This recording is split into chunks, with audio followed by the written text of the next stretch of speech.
नमस्कार दोस्तों। आज की वीडियो सभी ध्यान साधकों के लिए महत्वपूर्ण होने वाली है। आज की वीडियो एक साधिका के प्रश्न पर आधारित है। साधिका का प्रश्न था, मैं आपके कहने से 6 महीने से ध्यान कर रही हूँ। मेरे मन में 2-3 दिन से बुरे सपने आ रहे हैं, लेकिन 3 बजे आंखें खुलती हैं। कल से मन नहीं लग रहा है, जैसे मेरी ऊर्जा में कोई बाधा आ रही हो, और सहेलियों से ज़्यादा बात करती हूँ। आपने जो भी मुझे बोला है मैं वो ही करती हूँ। दोस्तों, यह प्रश्न मुझसे तो नहीं किया गया था, लेकिन जहाँ पर मैंने इस प्रश्न को देखा था तो मुझे बहुत महत्वपूर्ण प्रश्न लगा, और साधिका के बार बार कहने के बाद भी उस बेचारी को उत्तर नहीं मिल पाया। तब मैंने सोचा, बहुत अच्छा प्रश्न है और नए साधकों के काम भी आएगा, क्यों ना इसे ही कवर किया जाए। दोस्तों, ये प्रश्न तो एक है, लेकिन इसमें बहुत सारे प्रश्न छुपे हुए हैं। इसीलिए मैंने अपनी समझ के अनुसार इस प्रश्न का उत्तर देना चाहा है और इसे 5 टुकड़ों में डिवाइड किया है। दोस्तों, प्रश्न के पहले भाग पर बात करते हैं। मैं 6 महीने से ध्यान कर रही हूँ। मेरे मन में 2-3 दिन से बुरे सपने आ रहे हैं। दोस्तों, मैं आपसे सबसे पहले यही कहना चाहता हूँ, सपनों का आपसे संबंध हो सकता है, पर सपनों का ध्यान से कोई संबंध नहीं है, बल्कि सच्चाई इसके उलट है। ध्यान सपनों का दुश्मन है। ध्यान धीरे धीरे सब सपनों को समाप्त कर देता है, क्योंकि आप सभी जानते हैं, ध्यान से जागरण आना शुरू होता है। जागरण आने की वजह से सपने स्वतः ही समाप्त हो जाते हैं। आपको 6 महीने का समय हुआ है। दोस्तों, मेरे देखें, अगर मैं कहना चाहूँ तो 6 महीने का समय कोई बहुत लंबा समय नहीं है, क्योंकि ध्यान कोई ऐसी प्रक्रिया नहीं है जो एक दिन में आ जाए। सच तो ये है, 6 महीने तक तो हम ये भी नहीं समझ पाते हैं हम सही से ध्यान कर भी रहे हैं या नहीं कर रहे हैं। 6 महीने में हम साधारण ग्रस्त मनुष्य समझ को पैदा करना शुरू करते हैं, जो समझ हमें ध्यान से मिलती है। किसी भी साधक को सपने आते हैं तो सपने आने के अनेक कारण हो सकते हैं। इसमें आपका जो वर्तमान जीवन है, इसका भी कहीं ना कहीं योगदान हो सकता है। आपके वर्तमान जीवन की वजह से आपको ज़्यादा सपने आ रहे हों, आप ज़्यादा चिंतित रहती हों या ज़्यादा सोचती हों। अब सपने आने का दूसरा और मुख्य कारण यह भी हो सकता है कि आपका अवचेतन मन के द्वारा सपने आ रहे हों,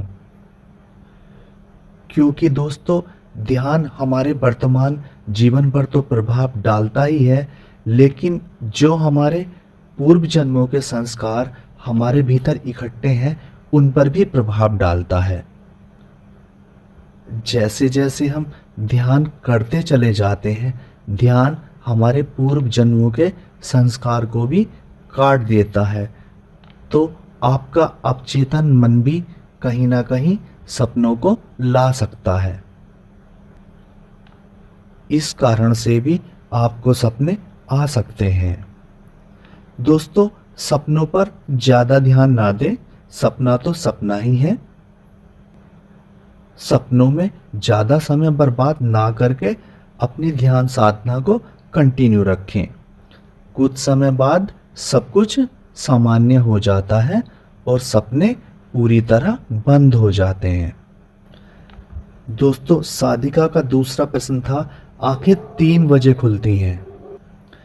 आपकी आंखें 3 बजे खुलती हैं तो इसका साफ साफ और स्पष्ट संकेत है कि आप बहुत भाग्यवान हैं और आपने जो ध्यान करना शुरू किया है उस ध्यान ने आप पर काम करना शुरू कर दिया है। ध्यान की वजह से आपके भीतर जागरण आना शुरू हो गया है। साधक को ऐसी दशा में समझ जाना चाहिए कि उसका ध्यान सही दिशा में जा रहा है। आप ध्यान को जारी रखिए। इस प्रकार की छोटी छोटी समस्याएं आती रहती हैं। यह ध्यान के ही अंग है। इसमें आपको ज़्यादा चिंतित नहीं होना है, क्योंकि आपके भीतर जो चैतन्य है उसका जागरण शुरू हो गया है। इसी कारण से आपकी आंखें रात के 3 बजे खुल जाती हैं। अब दोस्तों इसी प्रश्न के तीसरे भाग को देखते हैं। तीसरे भाग में था कल से मन नहीं लग रहा है। दोस्तों ये बहुत महत्वपूर्ण स्थिति है हर साधक के लिए, क्योंकि बड़ी ही विशेष बात है ये वाली और सभी के सामने आएगी। इसे आप थोड़ा ध्यान से सुने। और इस साधिका ने यह भी कहा है शरीर में ऊर्जा बाधित हो रही है। दोस्तों मैं जिस प्रकार से सोच पा रहा हूँ, जब साधक ध्यान करता है तब वह नहीं जानता है कि उसके साथ क्या क्या घटित हो सकता है।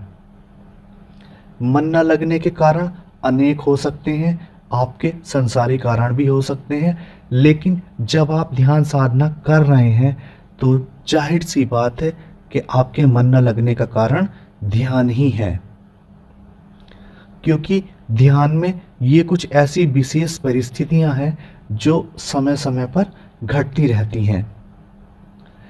इसमें मन न लगना एक मुख्य और अहम बात है।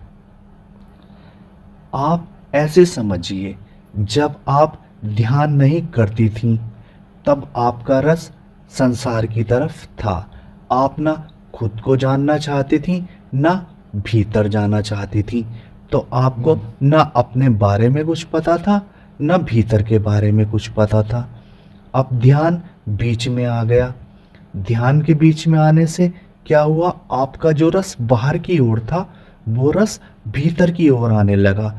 अब रस भीतर की ओर आने लगता है तो भीतर क्या होता है, शून्य होता है, एक शांति होती है। और हमारे जो जन्मों जन्मों के संस्कार हैं, जो हम जन्मों जन्मों से लेके चल रहे हैं, वो भी हमारे भीतर पड़े होते हैं।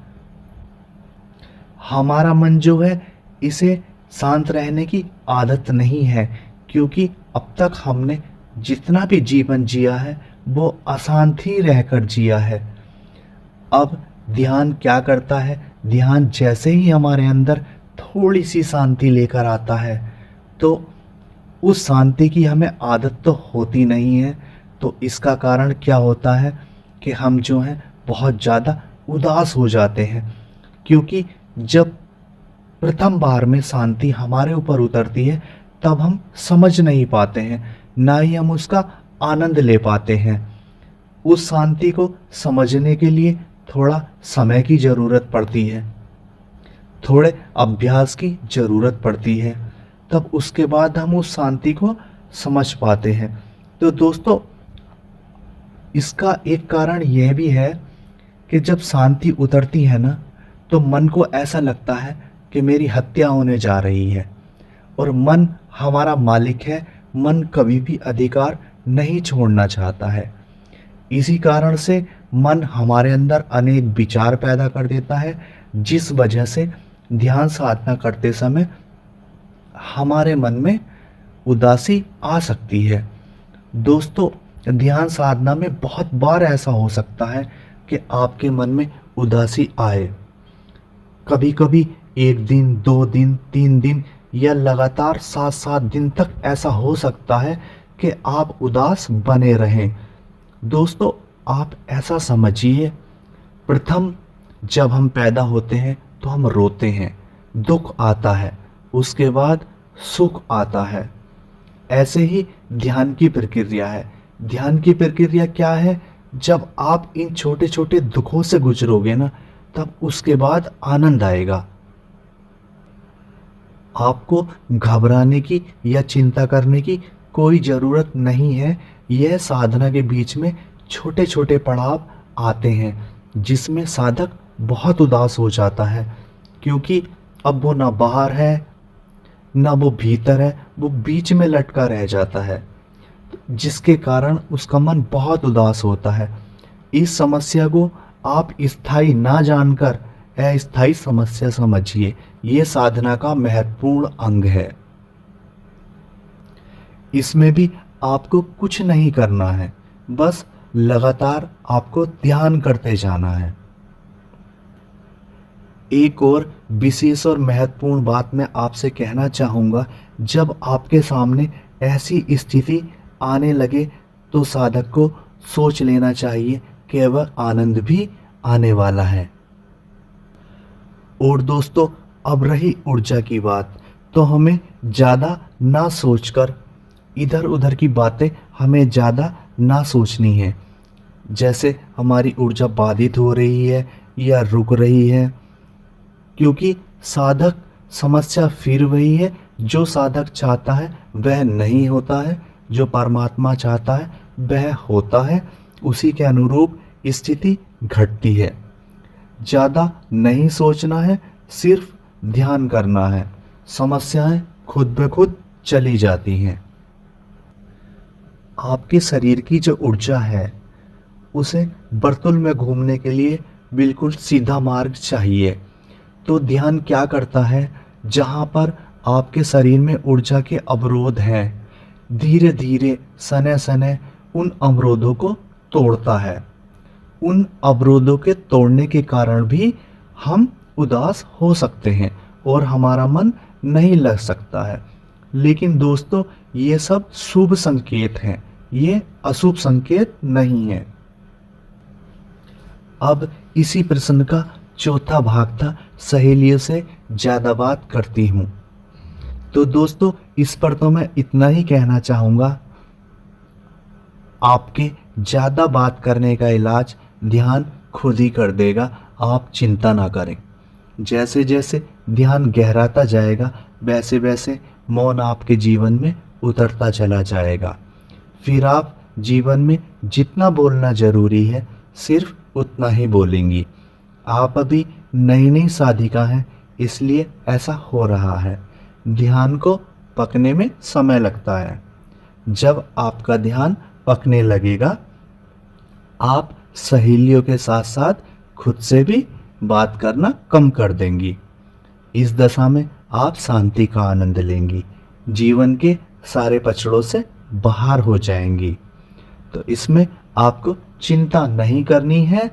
ध्यान को जो छुटाना है वो छुटा लेगा, जो पकड़वाना है वो पकड़वा देगा। आपका तो कर्तव्य यही है कि बस आप निज धारणा से ध्यान करते जाएं। अब दोस्तों, इसी प्रश्न के 5वें भाग को लेते हैं। उन्होंने बोला था, जैसे आपने बोला वैसे ही करती हूँ।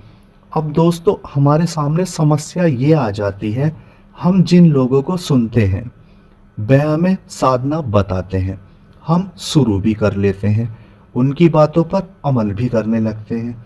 लेकिन समस्या तब आती है जब ध्यान के बीच में हम थोड़ा परेशान हो जाते हैं, कुछ समस्याएं हमारे सामने आने लगती हैं।